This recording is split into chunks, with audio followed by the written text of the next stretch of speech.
아마도 우리 모두가 경험하는 흔한 경험이겠습니다마는 모기를 언제 제일 많이 물리십니까? 저 같은 경우의 경험을 보면 여름에보다 오히려 가을에 이렇게 접어들 때 이게 모기를 많이 물리게 되더라고요. 그래서 여름에는 어떤 때는 이제 얼마 전만 해도 모기가 많아서 아니 여름에도 별로 안 물렸는데 요새 다 물리는구나 뭐 이 정도로 하루 자고 나면 몇 군데씩 물리고 막 그렇게 돼 있더라고요. 그래서 제가 아니 왜 하필 이 모기가 다 없어진 것 같은 이럴 때 모기가 물릴까 이렇게 한번 생각을 해보고 인터넷으로 한번 탁 쳐보니까 오히려 모기가 여름에는 그렇게 많이 공격을 많이 안 하는 모양이에요. 여름이 너무 뜨겁고 더우면 모기 요충들이 아예 그냥 이렇게 살지를 못해서 모기가 오히려 없답니다. 그리고 비가 굉장히 많이 와서 송수가 나면 그 유충들이 다 떠내려가 가지고 부화를 못해서 모기가 오히려 적다고 그래요. 그리고 또 바깥이 뜨겁고 습기가 많으니까 뜨겁고 습기가 많은 곳을 찾아다니는 이 모기가 별로 이제 집 안에 들어올 필요가 없고, 무엇보다도 뭐겠습니까? 여름이 되면 모기장도 치고 모기약도 뿌리고 모기에 대한 이 대위를 확실히 하잖아요. 그러니까 이제 이게 잘 안 물리는데, 가을쯤 되면 이쯤 되면 모기 없겠지 그러면서 모기장 걷어버리고 모기약도 잘 안 피고 아니면 이런 걸 잘 안 하니까 아마 그래서 오는 것 아닌가. 또 게다가 밖이 이제 슬슬 추워지고 집안엔 뜨뜻하고 또 습기가 있고 이러니까 아마 모기가 이렇게 들어오는 것 아닌가. 어쨌든 모기가 이제 그런 식으로 쭉 들어오는 것들을 보게 됩니다. 그래서 막 긁으면서 이 모기가 왜 이렇게 있지? 이거 그냥 사람 피나 빨아먹는 이 모기, 그리고 전염병이나 전달하는 이 모기 없어졌으면 좋겠다 이렇게 생각할 때가 참 많았어요. 여러분들은 그런 생각 없으십니까? 우리 누구도 아마 그렇게 생각할 겁니다. 모기 이까짓 거 그냥 막 없어져 버리지, 이거 막 사람만 힘들게 하고 전염병이나 옮기고 막 이러는데, 이렇게 생각을 해요. 모기를 좀 박멸해야 될 세계, 그런 어떤 존재로 여기는 것이죠. 그럼 하나님이 왜 모기를 만드셨을까? 왜 모기가 이 땅에 존재하는 것을 허락하셨을까? 한번 또 생각을 해보게 됩니다. 왜 그랬을까? 그야말로 그렇게 박멸할 존재가 모기인가? 바로 그 질문입니다.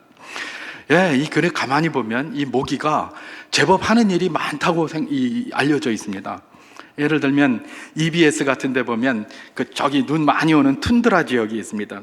그런데 가면 이렇게 봄이 되거나 여름이 되면 그 눈이 푹 쌓였던 데가 싹 녹으면서 모기가 엄청나게 발생한답니다. 그래서 굉장히 추운 겨울에는 그 술록과 같은 이런 짐승들, 야생식물 짐승들이 거기 살다가 이게 봄이 되고 여름이 딱 되려고 그러면 습지가 되면 이 술록들이 다 더 추운 데로 간대요. 왜 추운 데로 가는가? 모기 때문에. 모기가 거기 있어가지고 살 수가 없어서 더 추운데 모기 없는 지역으로 간다는 겁니다. 그럼 그 모기들은 뭘 하느냐? 거기에서 철새들이 여름을 보내기 위해서 거기에 온 그 철새들의 먹이가 되기도 하고, 또 술록이 안 뜯어 먹으니까 그 지역에 이 풀들도 많이 살려주고 이런 역할을 한다고 그러더라고요. 실제로 이 모기가 많이 이렇게 등장하는 해하고 또 적게 등장하는 해가 있다고 합니다. 그래서 많이 등장하는 해에는 새들이 알도 많이 낳는데요. 근데 모기가 조금밖에 등장 안 하는 그런 해에는 어떻습니까? 새들이 알도 조금밖에 안 낳는답니다. 그리고 물속에 있는 모기의 유충들이 이 물고기의 먹이가 되어서 어떤 때는 물고기가 많아지기도 하고 적어지기도 한다는 것이죠. 여러분, 모기가 많고 사람이나 물어뜯고 피나 물어뜯고 옮기는 그런 아주 해충은 해충입니다만은 아무 필요 없는 걸로 알고 있는데, 알고 봤더니 자연 생태계의 이런 균형을 이루는데 굉장히 중요한 일을 하고 있다라는 것들을 발견하게 되는 것이죠. 여러분, 모기가 자연 생태계만 균형을 이루는 일을 할까요? 그렇지 않습니다. 역사를 보면요, 굉장히 더 중요한 일을 또 모기가 했던 것을 발견하게 됩니다. 그 내용이 뭐냐? 제가 전에 한번 말씀을 드린 것 같은데, 여러분, 아프리카에 이렇게 지도를 보면 아프리카 지도가 이렇게 쭉 있습니다. 쭉 있는데 북아프리카 딱 보면 북아프리카에는 전부 무슬림들, 이슬람교가 딱 장악을 하고 있습니다.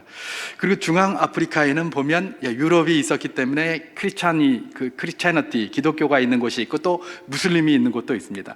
그런데 저 남부아프리카를 딱 보면 전부 크리스텐덤, 기독교 국가들입니다. 남부아프리카에. 그럼 왜 이럴까? 사실 역사적으로 보면 북아프리카는 전부 기독교 국가였습니다. 역사적으로는. 로마 시대에 로마의 국교가 기독교였잖아요. 로마 시대의 북아프리카는 다 기독교였습니다. 다 기독교였어요. 그래서 그 당시에 뭐 이제 뭡니까? 그 유명한 우리가 믿고 따르는 그 교부 있지 않습니까? 어거스틴이라는 사람. 그 사람이 북아프리카의 타가스테 출신입니다. 그러니까 아프리카가 전부 기독교 국가다 보니까 그런 위대한 교부들도 북아프리카에서 나왔던 거예요. 그래서 요즘은 그런 그림도 많이 있죠.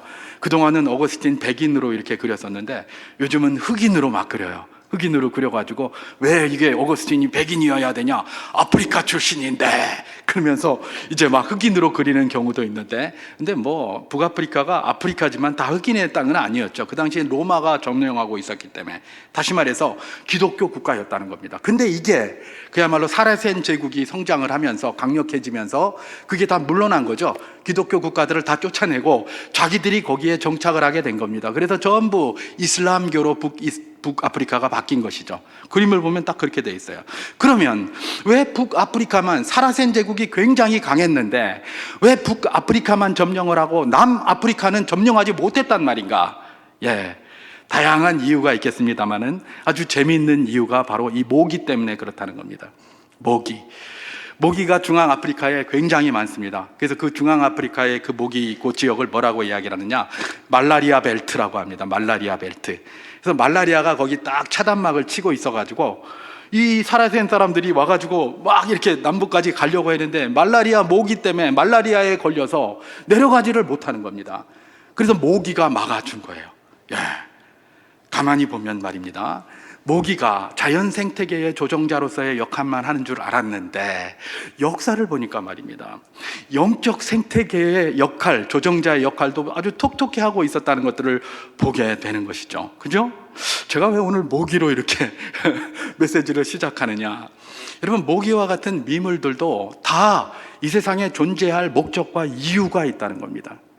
그 존재할 목적과 이유가 뭐예요? 예, 그들이 맡은 사명을 감당하기 때문에 그래요. 그들의 사명은 피 많이 빨아먹고 알을 많이 낳는 겁니다. 그게 바로 심지어 자연의 균형이나 심지어 인간의 영적 생태계까지도 조종하는 것들을 발견하게 되는 것이죠. 아무 의미 없이 필요 없는 것들이 존재하는 적이 없습니다. 만약에 필요 없는 게 이 세상에 존재한다면 하나님이 실수하신 것입니다. 필요해서 다 이곳에 세상에 보낸 거지 필요 없어서 보낸 게 하나도 없어요. 여러분, 요즘 우리나라 완전히 빈대에 대한 공포증이 가득 차 있습니다. Bed bug phobia. 예, 그냥 막 빈대만 생각하면 막, 이전에 사실 빈대 많았는데 제가 어렸을 때만 해도 빈대 많았거든요. 그때 뭐 빈대 뭐 여사죠. 뭐 빈대 있으면 이면 끝났어요. 근데 요즘은 빈대가 뉴스에까지 나와요. 와, 빈대 공포증이 가득해서 말입니다. 어느 지역에, 부산에도 보니까 뭐 어디에서 빈대 나왔다고 이러면서 뉴스에 딱 나오더라고요. 예, 또 이제 빈대 막 털고 이제 소독 열심히 하고 뭘 이렇게 하지 않겠습니까? 예, 빈대 사람 피나 빨아먹고 저거 아무것도 소용없는 저런 게 왜 나타나가지고 갑자기 사라졌더니 저게 왜 튀어나와가지고 사람을 이렇게 두렵게 하는가? 저 해충 박멸해야 된다. 모두가 그렇게 생각하고 있어요. 그러니까 빈대만 나왔다 하면 난리가 나고 뉴스에도 나오고 그냥 방역이 투입되고 막 다 해서 빈대 없애려고 하는 겁니다. 빈대가 그렇게 없애버려야 할 존재인가요? 그렇다면 하나님이 왜 빈대를 허락하셨을까? 예, 그런 질문을 한번 해봐야 되지 않겠습니까?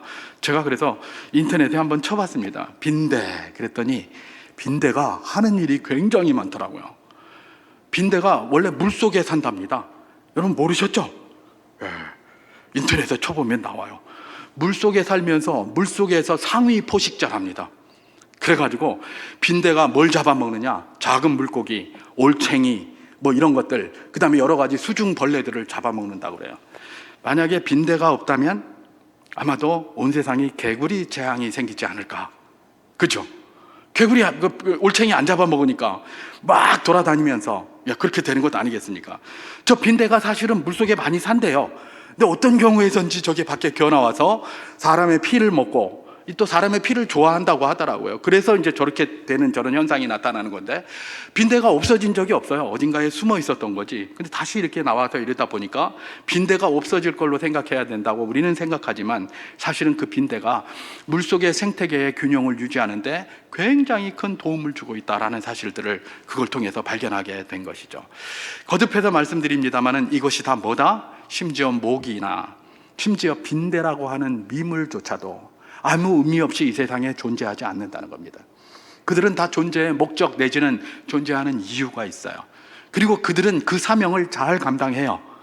때로는 피를 빨면서, 때로는 주변의 정리를 하면서, 이렇게 하면서 자연 생태계와 심지어 인간의 영적 생태계까지도 조정자의 역할을 잘 하고 있는 것이 바로 누구다? 빈대라는 것입니다. 여러분, 이 사실을 우리가 한번 생각하면서 혹시 이런 생각하시는 분들 있을지 모르겠습니다. 나는 왜 이 땅에 태어났어? 나는 뭐야 도대체? 나는 왜 이 땅에 있는지 모르겠어. 내지는 저 인간은 왜 저 땅에 있어? 저거는 왜 저기에 있는 거야? 저건 없어졌으면 좋겠어. 우리 그런 게 많잖아요. 혹시 그런 생각하시는 분 있습니까? 그런 생각하시는 분은 오늘 이 말씀을 잘 들으시기를 주님의 이름으로 축원합니다. 바로 당신이 이 땅에서 필요 없는 거라고 생각하는 그 순간 하나님께서 실수하셨다라는 것을 말하는 겁니다. 하나님은 실수해서 나를 이곳에 보내신 게 아닙니다. 하나님 실수해서 그 사람을 그 자리에 보낸 게 아닙니다. 심지어 모기나 빈대조차 다 어떤 특정한 목표를 가지고 그 사명을 감당하시기 위하여 그 자리에 보내셨는데, 하물며 만물의 영장인 인생이겠습니까? 다 하나님이 보낸 이유가 있는 겁니다. 내가 뭔데? 왜? 하나님이 보낸 이유가 있어요. 그것도 나를 주님의 형상으로 만드셨다고 했잖아요. 그죠? 이거는 모기나 빈대하고 비할 바가 없어요. 그런데 모기나 빈대를 필요해서 보냈다면 사람은 어떻게 했느냐, 이런 이야기입니다. 그런 생각이 들 때마다 우리가 기억해야 될 것이 있습니다. 뭘 기억해야 됩니까? 내 사명이 무엇인가? 내 사명이 무엇인가? 내 사명을 기억하고 살면 그런 생각이 들 때도 딱 사라집니다. 조금 그런 생각이 들 수도 있어요. 사람이 살다 보면 이런저런 복잡한 생각이 들 때가 참 많지 않습니까? 그런데 그런 생각이 들 때의 그 우울한 감정에서 빨리 벗어날 수 있는 중요한 방법이 하나 있는데, 내 사명을 생각하는 겁니다. 내가 할 일이 무엇인가? 그것. 모기가 자기 할 일 열심히 하고 빈대가 자기 할 일 열심히 하듯이 우리 인생들도 자기에게 주어진 일 열심히 하면요, 거기서 다시금 힘을 얻게 돼 있습니다. 그래서 저는 오늘 확고한 사명감이라는 그런 메시지의 제목을 붙이고 이 사명을 한번 고려해 보려고, 고민하면서 여러분과 은혜를 나눠보려고 이 말씀으로 이렇게 시작을 하는 것입니다. 여러분, 오늘 본문에 보면 사도 바울이 아주 사명이 투철하여서 이야기하고 있는 내용이 이렇게 쭉 기록되어져 있는데요, 사명, 그렇게 할 때 사람이 사명이 여러 가지가 있습니다. 우리는 가정에서의 사명도 있고, 또 교회에서의 사명도 있고, 국가의 그런 한 일원으로서의 사명도 있고, 하나님 나라의 일원으로서의 사명도 다 있는 것이죠. 그렇기 때문에 이 사명을 생각해 보는 것이 나의 정체성과 나의 어떤 그런 중심을 이렇게 바로잡는데 굉장히 중요한 것입니다. 좀 넓게 펼쳐서, 그래서 저는 오늘 우리가 어떤 사명을 가진 존재인가를 살펴보기 위해서 우리는 대한민국 사람이고 또 하나님 나라의 백성이라는 차원에서 한번 사명을 한번 생각해 보기를 원합니다. 자, 우리가 대한민국 국민입니다. 대한민국 국민으로서 우리의 사명이 뭘까요? 대한민국 국민으로서의 우리의 사명 뭘까요? 답이 안 나오죠. 그죠? 답이 안 나와요. 이전에는 나왔어요. 바로 나왔어요. 근데 지금 답이 없어요. 요즘은 뭘 가르치는지 제가 잘 모르겠는데, 이전에는 그걸 가르쳤어요. 그 사명이 뭔지. 그래서 우리가 잘 알고 있었어요. 저도 알고 있었어요. 그게 뭡니까? 국민교육 헌장. 옛날에 제가 초등학교 때 열심히 외웠거든요. 그거 안 외우면 선생님한테 혼났어요. 선생님이 와서 맨날 그거 체크하고 잘하면 연필 하나 주고 막 이렇게 했었어요. 국민교육 헌장. 저 지금도 외우고 있어요. 다 외우진 않겠습니다. 근데 그 앞에 제 첫 줄에 뭐라고 하고 있습니까? 우리는 민족 중흥의 역사적 사명을 띠고 이 땅에 태어났다. 이게 사명이에요. 대한민국 국민의 사명이 뭐였어요? 민족 중흥의 역사적인 사명. 민족 중흥이 대한민국 국민의 사명이었어요. 여러분, 이런 사명을 가지고 살았던 그 시대의 사람들 한번 생각해 보십시오. 예, 민족을 일으켜 세우고 나라를 일으켜 세우는 게 우리의 사명이다라고 생각하고 살았어요. 그 사람들이 주장했던 게 뭡니까? 잘 살아보자 한번. 우리도 한번 잘 살아보자. 이 가난한 땅에서 어떻게 이 고치적인 유산들을 우리 자손들에게 넘겨주지 말아보자 하면서 자기 몸 부서지는지 모르고 이랬어요. 그리고 그 당시에 뭐가 있었습니까? 예, 도시에는 혹시 없었는지 모르겠는데 저는 촌놈이잖아요. 시골에는 있었어요. 요즘 사람들이 들으면 놀라 자빠질 만한 일들이 그 당시에 있었어요. 뭡니까? 부역이라는 거였어요. 부역. 국사책에서나 나오는 부역. 예, 여기 뭐 학생들이 부역 뭐 이런 거 얘기를 하면 잘 몰라요. 부역이 뭐지? 근데 저는 알아요. 제가 부역을 해봤기 때문에. 그 당시에 제가 저 경북 영덕 저쪽 강구 저쪽에 살았는데 그때만 해도 산이 다 새빨갰어요. 왜 새빨갰을까요? 땔감이 없으니까 나무 박 비어다가 다 불 떼버리고 산이 새빨갰어요. 북한에 보면 산이 새빨갛더라고요. 우리나라 산이 그랬어요. 이전에 새빨갰어요. 그래서 도시나 되면 뭐 여러 무슨 석유도 갖다 떼고 무슨 뭐 연탄도 갖다 떼고 그러는데 시골에서 뭐 그런 거 사다가 떼고 할 이런 여력이 많이 없기 때문에 연탄 이게 나무 많이 갖다 떼서 새빨간 거예요. 이렇게. 그런데 그때 법으로다가 소나무는 딱 못 자르게 해가지고 가시나무부터 시작해서 이런 거 하면 새빨개요. 그냥 새빨겠다고요. 그러면 부역을 했는데 뭐냐, 한 달에 한 번씩 집집마다 한 명씩 나와야 돼요. 한 달에 한 번 부역에 나와야 돼요. 나와가지고 그 부역이 안 나오면 벌금을 내요. 그 벌금이 우리 아버지 하루 일당보다도 훨씬 많았어요. 야, 요즘 같으면 난리 나겠죠. 무노동, 무임금, 뭐 열정페이 이래가면서 난리 날 겁니다. 근데 그때는 무조건 나와야 돼요. 한 달에 한 번, 한 가족에 한 집에서 하나씩 나와야 돼요. 안 나오면 벌금을 내야 됐어요. 벌금을. 이게 바로 그 시대의 일들이에요. 저도 많이 나갔어요. 저도 많이 나가면 뭘 심었느냐, 소나무 묘목 50그루씩 줍니다. 아이 어른 상관없어요. 한 명씩 나가야 되니까 어른 50그루 줬으면 아이도 50그루 줘요. 그러면 어른 50그루 딱 받으면 그분들이 하나씩 잘 심으면 좋은데 이분들 눈치 살 보다가 하나 푹 파고 거기다 다 묻고 가버려요. 근데 저는 초등학생이잖아요. 순수한 어린애 마음, 그거 다 심는다고 아주 그냥 막 정신이 하나도 없을 정도로 그거 심고 다녔어요. 여러분, 경북 영덕에 저 나무 왜 팔할까요? 이희영이 심어서 그래요. 50개씩 말입니다. 여러분, 이거 왜 했을까요?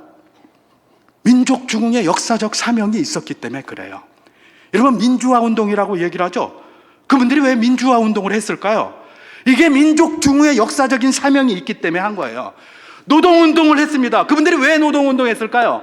돈 때문에 그랬을까요? 요즘 보니까 그 사람들이 떨거지 같이 많이 써먹기도 하는데 그 당시 처음에는 그런 게 아니었어요.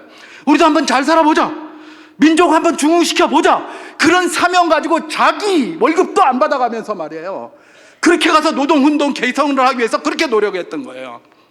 그 당시에 국민교육헌장에서 그걸 가르쳤기 때문에. 그런데 제가 처음에 애울 때만 해도 날짜까지 있었어요. 1968년 12월 5일 그게 발표일이었어요. 근데 짬짬 지나고 나서 보니까 국민교육헌장에 날짜가 슬쩍 없어지더라고요. 그런데 지금은 아예 없더라고요. 요즘 뭘 가르치나? 요즘 우리 학생들에게, 젊은이들에게 사명을 뭐라고 가르치죠? 저는 모르겠어요. 사명이 없는 시대, 이 시대를 누가 좋아할까요? 저는 공중권세 잡은 자들이라고 생각합니다. 사명이 있어야 돼요. 사명이 있어야 그 사명이 나를 살려요. 내가 집의 가장이라고 생각해야 그 여러 가지 상황이 어려울 때 이 가장으로서 내가 해야 될 일이 있다라고 생각하는 거예요. 내가 교회 목사라고 생각해야 목사이기 때문에 사명을 감당할 게 있어서 쓰러져도 다시 일어서는 거예요. 내가 대한민국 국민이고 이 대한민국을 중흥시켜야 된다고 생각을 하니까 내 한 몸 부서지는지 모르고 그렇게 돌아다니고 그러는 거예요. 지금은요. 그때 그랬기 때문에 사람들이 하면 된다 이래가면서 열심히 했잖아요. 근데 요즘은 뭐라고 얘기하죠? 해도 안 되는데 뭐 하면 된다는 뭐 해도 안 되잖아, 예, 이렇게 얘기를 합니다. 왜? 해도 안 되는 것 같아요. 그럼 안 하면 또 뭐 할 건데? 그죠? 하면 된다, 안 돼요, 맞아요. 그럼 안 하면 뭐 할 건데? 그럼 뭐 할 건데? 그럼 왜 삽니까? 예. 사명이 없어져 버리는 시대, 사명이 희미해진 시대. 여러분, 사명이 있는 그 시대에서는 그래도 희망이 있었습니다.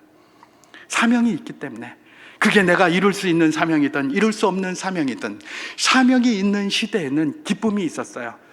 그리고 내가 좀 부족하면 내가 이 부분에 더해서 이 사명을 감당해 봐야지 하면서 그 사명과 목표를 향해서 달려갔습니다. 근데 지금은 없어요. 아니, 없는지 모르겠는데, 적어도 제가 알고 있기로는, 제 요 범위 내에서 판단하는지 모르겠는데, 제가 판단하는 범위로는 사명이 희미해졌어요. 희미해지니까 모든 게 다 희미해지고 있습니다. 대한민국 국민으로서의 우리의 사명을 알아보았으니까, 그렇다면 이제 하나님 나라의 국민으로서의 사명도 한번 생각해 보아야 할 것입니다. 우리는 하나님 나라의 백성이기도 하잖아요. 그럼 하나님 나라의 국민으로서 우리의 사명이 뭔가? 그 질문도 한번 해보아야 될 것입니다. 하나님 나라의 국민으로서 우리의 사명 굉장히 많습니다. 우리가 현장에서 대한민국 국민으로서 최선을 다하는 것도 하나님 나라의 국민으로서 우리가 해야 될 사명이에요. 하나님께서 우리에게 이 땅에 존재하는 동안의 기간을 허락해 주신 것은, 그것도 대한민국 국민으로 허락해 주신 것은 그 일을 충실히 하라고 허락해 주신 거예요. 그러니까 하나님 나라의 백성으로서 그런 사명도 있어요.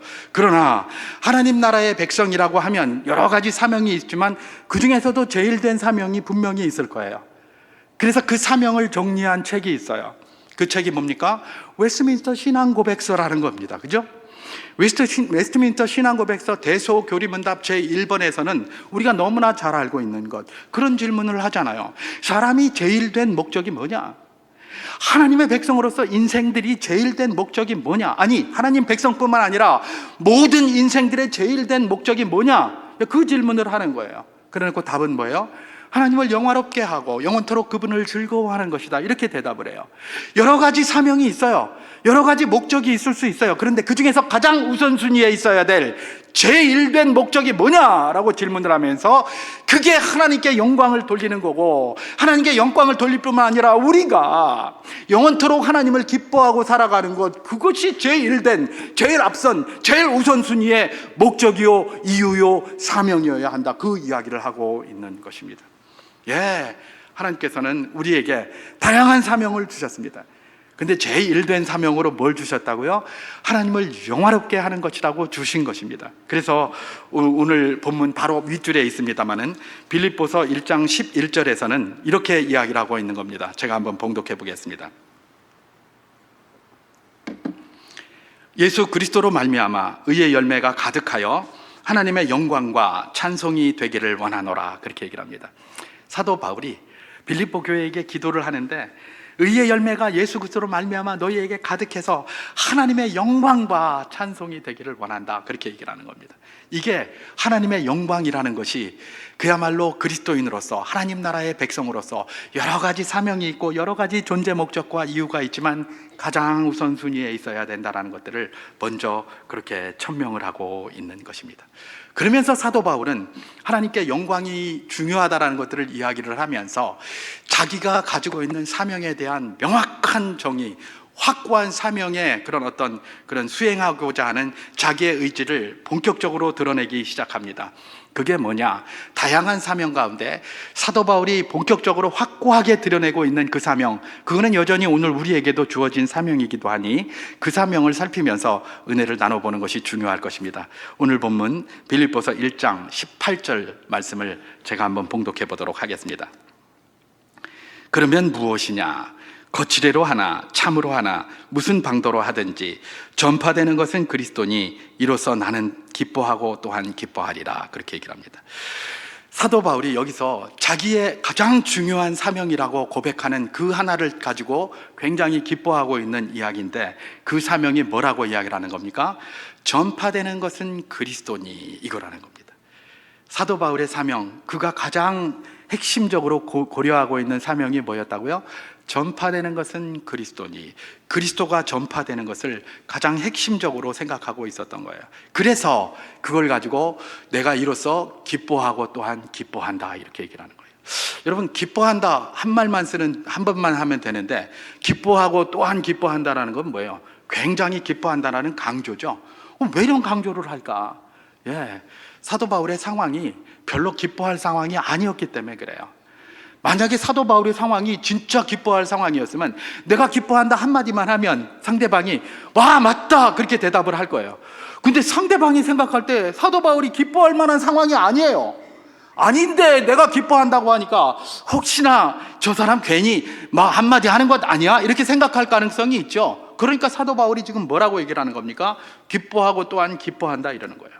빌립보 교회 성도들은 사도 바울이 기쁘지 않은 줄 알았어요. 굉장히 힘들 줄 알았어요. 그래서 자기들이 사도 바울을 섬길 그런 헌금과 또 에바브로디도라는 섬길 자를 같이 보낸 것 아니에요. 그게 빌립보 교회예요. 사도 바울의 상황을 지금 생각해 보니까 굉장히 열악한 상황이고 굉장히 힘든 상황이에요. 그러니까 사도 바울이 힘들 것이다. 아이고 바울 선생님을 위하여 우리가 이걸 하자라고 하면서 그걸 보낸 거예요. 그럼 그 상황이 어떤 상황이었는가? 그 상황을 오늘 본문 빌립보서 1장 15절에서부터 17절까지 해서 우리가 발견해 보기를 원합니다. 제가 한번 봉독해 보도록 하겠습니다.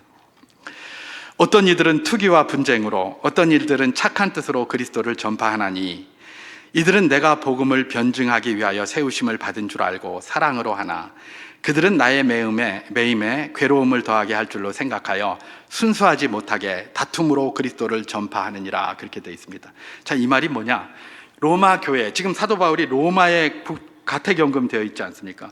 로마 교회의 사람들이 옆에 있는데 어떤 사람들은 그야말로 사도 바울이 복음을 변증하기 위하여 세우심을 받은 줄 알고 사도 바울이 감옥에 있는 게 너무 안타까워가지고 더욱 열심을 내어서 용기를 내어서 사도 바울 선생님이 원래 이걸 했어야 되는데 이거 못하니까 우리라도 열심히 하자 그러면서 더욱 열심히 복음을 전하는 거예요.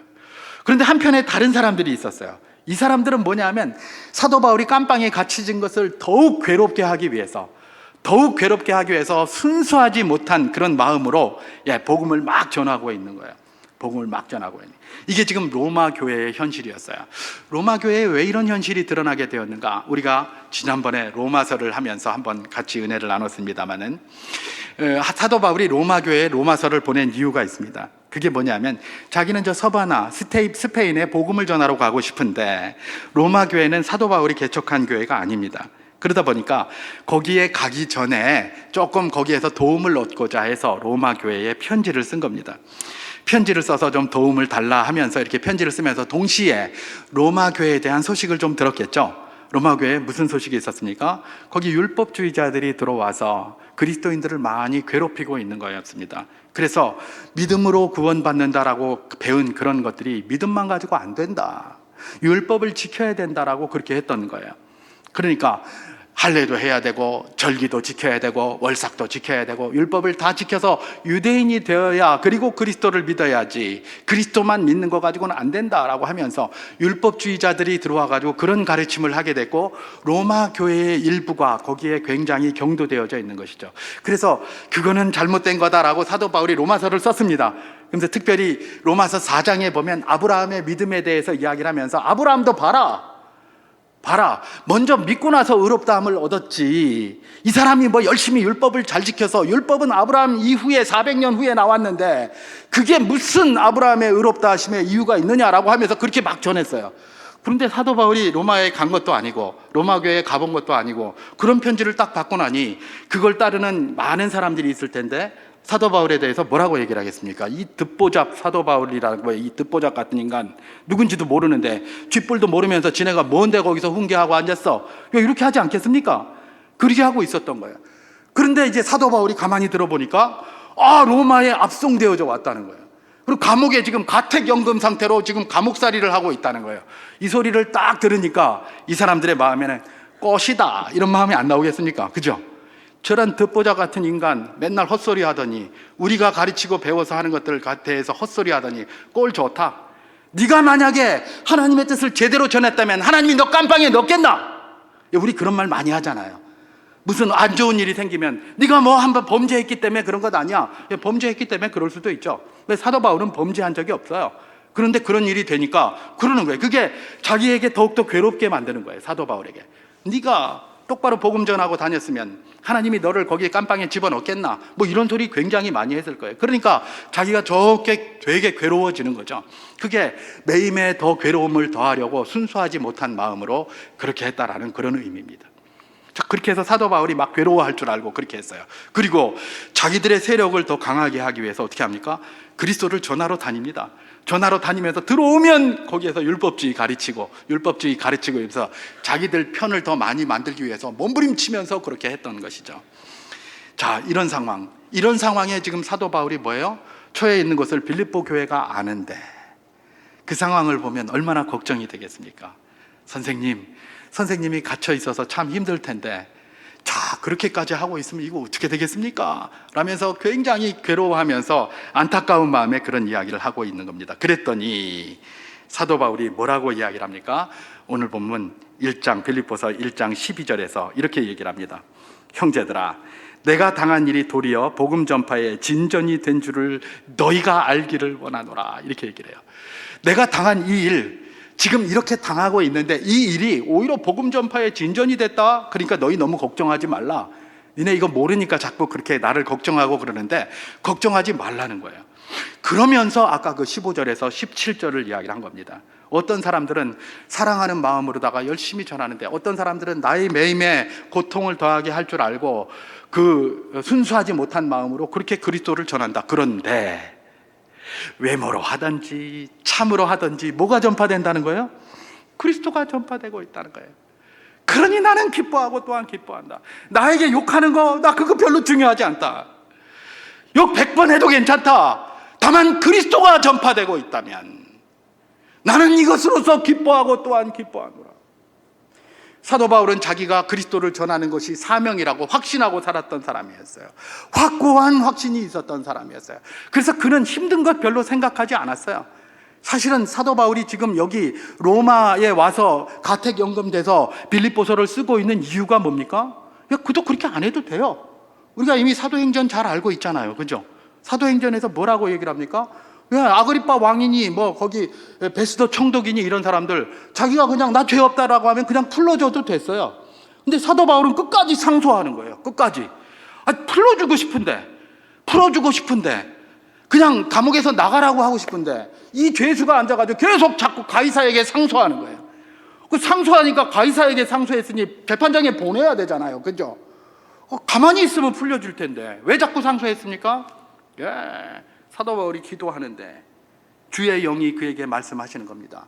네가 로마도 보아야 하리라. 네가 로마에서도 여기서 한 것처럼 나의 이름을 증거해야 하리라. 자꾸 그 성령의 감동을 그에게 허락하셨어요. 그걸 듣고 나서 로마에 그러면 가장 정확하게 갈 수 있는 방법이 뭐예요? 가이사에게 상소해서 가이사 앞에 서는 것이다라는 확신이 있는 거예요. 그러니까 사도 바울은 자기가 뭐 파선이 되고 뭐 두들겨 맞고 뭐 몇 년 동안 감옥에 가고 이거 아무 생각 안 했어요. 오직 가이사에게 가서 로마에서도 예수의 이름을 전해야 하리라. 그리스도의 이름을 전해야 하리라. 그 확신만 있었던 거예요. 그러니까 가가지고 맨날 그거 전하니까 그것만 하면 돼요. 내가 뭐 상황이 어떻든 그런 거 따지지 않는 것이죠. 여러분, 그래서 제가 오늘 본문 메시지의 제목을 바울의 확고한 사명이라고 이렇게 붙인 겁니다. 확고한 사명이 있는 자, 어떤 자입니까? 환경을 별로 신경 쓰지 않아요.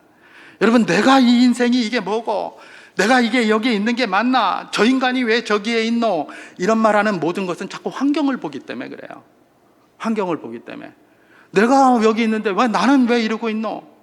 환경을 보니까 저 집은 다 이렇게 잘하고 있는 것 같고 저 집도 잘하고 있는 것 같고 쟤는 잘하고 있는 것 같은데 나는 뭘 없고 이러니까 그러니까 막 사명도 없고 흔들리고 이렇게 되는 거예요.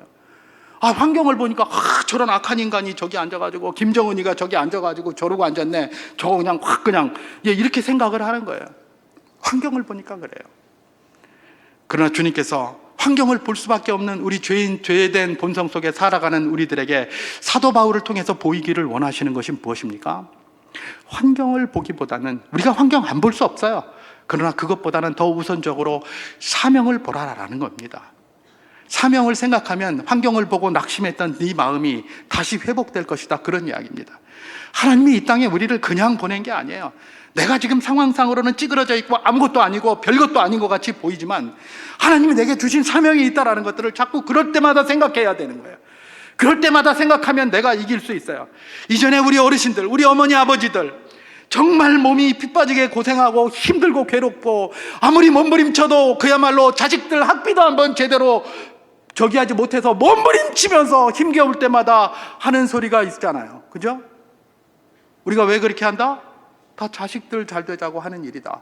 그거 하나 사명 붙들고 살았던 거예요. 그런 어머니 아버지가 이 자리에 다 계시잖아요. 그런 어머니 아버지가 만약에 그런 목적과 사명이 없었다면 아마 이 자리에 안 계실 수도 있습니다. 여러분, 우리를 세우는 것이 무엇입니까? 사명인 줄 믿으시기 바랍니다. 그것이 가정에서의 사명이든 교회에서의 사명이든 국가에서의 사명이든 하나님 나라에서의 사명이든 말입니다. 그 사명이 없으면 그때부터 사람은 우왕좌왕합니다. 기준이 없으면 우왕좌왕합니다. 그래서 하나님께서는 잠언 기자를 통하여 묵시가 없으면 백성이 방자하게 행한다라고 이야기를 하는 겁니다. 묵시가 뭡니까? 기준일 것입니다. 하나님의 말씀일 것입니다. 그 말씀이 없으면 뭐가 되는 거예요? 방자하게 행한다. 이건 뭐 그냥 막 까분다는 것보다는 지멋대로 한다는 거예요. 지멋대로. 오늘날에 다 자기 소견에 옳은 대로 합니다. 다 그러고 가요. 그런데 말입니다, 그 사람들도 자기 소견에 옳은 대로 하는 것 같지만 가만히 들여다보면 다 자기 나름대로 어떤 기준들이 있습니다. 그 기준을 가지고 살아가는 거예요. 그러니까 우리가 그걸 지금 잘 보지 못해서 그러는 건데, 그런 기준을 가지고 살아가요. 그러나 그렇기 때문에 그것을 그렇게 살아가지만 우리가 정말 필요로 하는 것은 무엇입니까? 그들이 좀 자기 어떤 개인적인 기준만 가지고 그렇게 하는 것이 아니라 그가 하나님 나라의 백성이면 인간의 제일 된 목적인 하나님의 영광이라는 기준으로 사명을 맞춰갔으면 좋겠다라는 것이고, 대한민국 국민이라면 자기 개인의 기준도 중요하지만 대한민국 국민으로서 민족 중흥의 역사적 사명은 아닐지라도 다른 어떤 사명을 좀 가르쳐줘서 그렇게 좀 응집시켰으면 좋겠다라고 생각하는 것이 부족한 저의 생각이고, 아마 여러분도 크게 다르지 않은 그런 생각일 것입니다. 하나님께서 우리에게 확고한 사명을 가진 사도 바울을 오늘 보여주시면서 그렇게 도전하고 계십니다. 우리가 살아가는 세상은 우리로 하여금 날마다 낙심하게 만듭니다. 나는 필요 없는 존재, 혹은 네가 필요 없는 존재라고 생각하게 만드는 게 오늘날 이 시대예요. 그게 바로 공중권세 잡은 자들의 특징입니다. 그렇게 해서 갈등을 일으키고 넘어뜨리고 있는 겁니다. 여러분, 기억하면서 우리가 깨달아야 될 것이 있습니다. 다시 한번 굳건히 잡아야 될 것이 있습니다. 우리에게는 사명이 있다는 겁니다. 그리고 그 사명은 하나님께 영광. 그 영광은 다양한 방식으로 우리를 통해서 표출될 수 있을 때, 무엇보다도 그리스도가 전파되는 것, 복음이 전파되는 것이 중요한 것 중에 하나다라고 생각하면서 그 하나님의 영광으로 살아보십시오. 내가 행동 하나 할 때도 내 마음대로 행동하는 것이 아니라 이러다가 하나님 영광이 안 되겠지, 그래서 조용하게 될 것이고, 그러면서 다독거려져 갈 것입니다. 저는 우리 그리스도인들에게 하나님이 이런 목적을 주시고 이렇게 살게 하시는 것은 세상에서도 충분히 성공할 수 있게 하시기 위해서 그렇게 한다고 생각합니다. 여러분, 하나님 말씀대로 세상 살아보십시오. 성공 안 할 것 같죠? 성공합니다. 하나님 말씀대로 살아보세요. 그런 사람이 세상에 없잖아요. 다 지 속에는 옳은 대로 막 싸우고 살지, 하나님 말씀대로 사는 사람이 많이 없기 때문에 그렇게만 살면 특이하거든요. 특이하니까 성공할 수밖에 없어요. 왜 하나님께서 에베소서 6장에서 내 부모를 공경하고 그런 사람이 성공하고 장수한다고 이야기를 합니까? 여기서 부모라는 것은 다 윗사람들 말하잖아요. 그죠? 그분들을 공경하고 순종하고 그래 보십시오. 성공 안 하겠습니까? 그 칭찬 많이 받으면 엔돌핀이 솟아 돌잖아요. 그럼 건강 안 하겠습니까? 잘 되고 땅에서 잘 되고 장수하는 비결이 바로 거기에 있어요. 근데 자꾸 그냥 거스르고 어그러진 세대에서 사람의 중심으로 모든 것들을 생각하니까 모든 게 다 돈으로 따지고 모든 게 다 이런 걸로 따지고 이러면서 점점 이상해져 가고 있는 모습들. 오늘날은 오늘날 관점에서 봐야 되겠지만은 어쨌든 이런 상황들이 썩 그렇게 좋은 것은 아니다라는 것들이 역사에서 증명을 하고 있으니까 우리가 그 역사의 한 자락을 살아가는 사람으로서 우리도 확고한 사명으로 살아야 한다. 하나님께서 특별히 사도 바울을 통해서 주신 이 확고한 사명, 우리도 갖기를 소망합니다. 이것은 하나님 나라뿐만 아니라 이 나라를 위해서, 내가 속한 모든 공동체를 위해서 사명을 가지고 살아갈 때에 하나님의 은혜가 우리를 늘 새롭게 할 줄 믿습니다.